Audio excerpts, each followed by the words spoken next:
During 2014-19, our government brought in a paradigm shift in governance. This shift was characterized by a twin focus: fundamental structural reform and inclusive growth. Fundamentals of the economy are strong, and that has ensured macroeconomic stability. Inflation has been well contained. Banks saw a thorough cleaning up of accumulated loans of the past decade, and then they were recapitalized. Companies were provided an exit through the IBC. Several steps on the formalization of the economy were taken up. Of the structural reforms, the goods and services tax, the GST, has been the most historic in our country.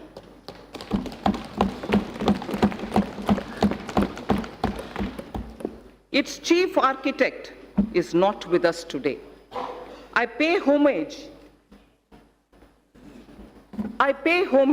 to the visionary leader, late Sri Arun Jaitley. At the time of rollout of GST, he had said, and I quote, It will be an India where the center and states will work harmoniously towards the common goal of shared prosperity. The unanimity of the constitutional amendment and the consensus of the GST Council highlights that India can rise above narrow politics for the nation's interest. With the GST, neither the state nor the center loses its sovereignty. In contrast, they will pool their sovereignty on decisions on indirect taxes, unquote. True to this vision for the historic structural reform, the goods and services tax has been gradually maturing into a tax that has integrated the country economically. It has consolidated numerous taxes and cesses to one tax and facilitated formalization of the economy. It has resulted in the efficiency gains in logistic and transport sectors. The turnaround time for trucks has witnessed a substantial reduction to the tune of 20% due to abolition of checkposts in the GST. The dreaded Inspector Raj has also vanished. It has also led to a significant benefits to MSME by way of enhanced threshold and composition limit. The effective tax incidence on almost every commodity came down substantially. Through several rate reductions, an annual benefit of 1 lakh crore rupees has been extended to consumers. It amounts to 10% reduction in overall tax incidence. An average household now saves about 4% of its monthly spends on account of reduced GST rates.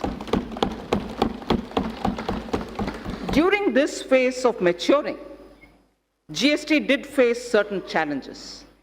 This was natural, as transition was daunting. GST Council has been proactive in resolving issues during the transition.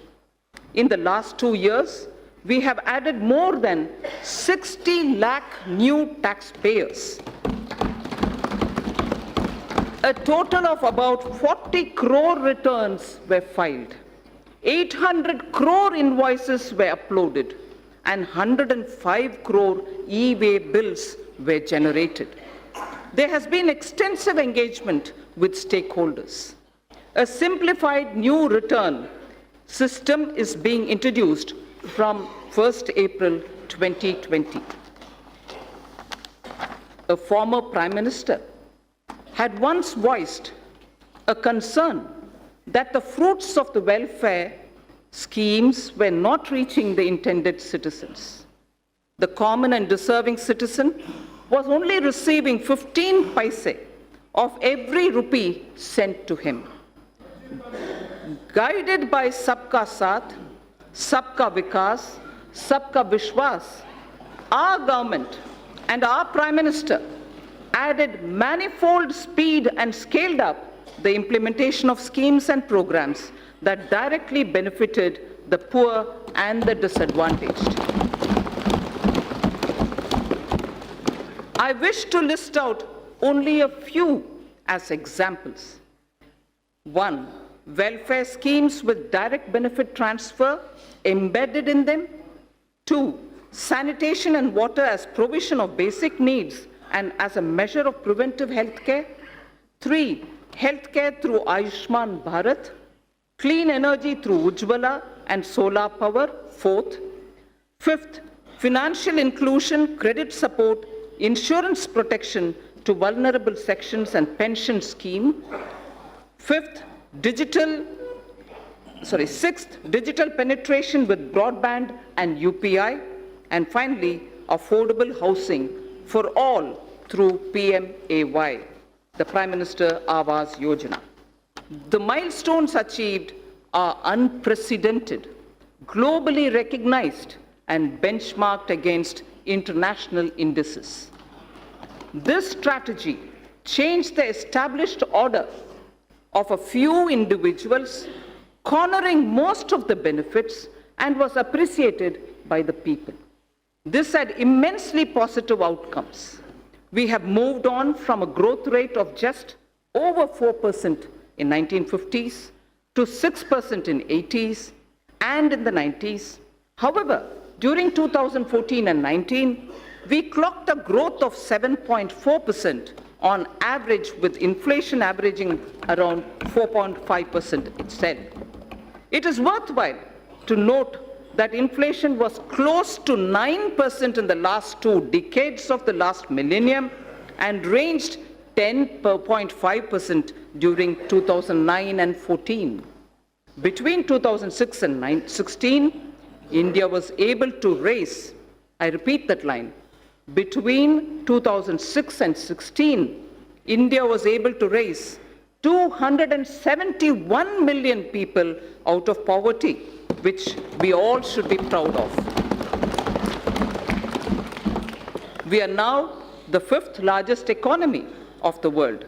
India's foreign direct investment got elevated to the level of $284 billion during 2014 and 19, from $190 billion that came in during the years 2009 to 14. The central government debt that has been the bane of our economy got reduced in March 2019 to 48.7% of GDP from a level of 52.2% in March 2014. Just between 14 and 19, I recall this figure, the central government's debt in March 2019 has come down to 48.7% of the GDP from a level of 52.2% in March 2014.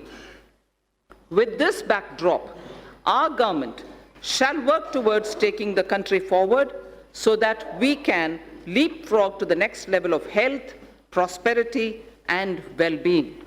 We shall strive to bring ease of living to every citizen.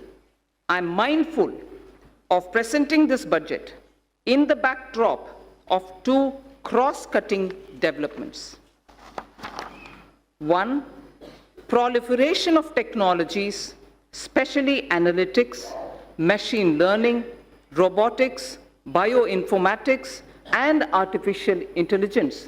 And also, number 2, the number of people in the productive age group, that is 15 to 65 years of age in India, being at its highest. So these are the 2 cross-cutting streams, keeping in the backdrop while we are talking about the budget today. This combination is special to contemporary India. Across the world, if there is a shrinking of globalization, equally, there is a debate on the efficacy of monetary policy too. The efforts we have made in the last 5 years and the energy, the enthusiasm, and the innovation of our youth are the ignition required to push forward.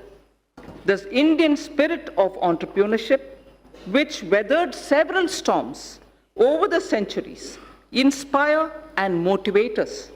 We recognize the need to support and further energize this spirit.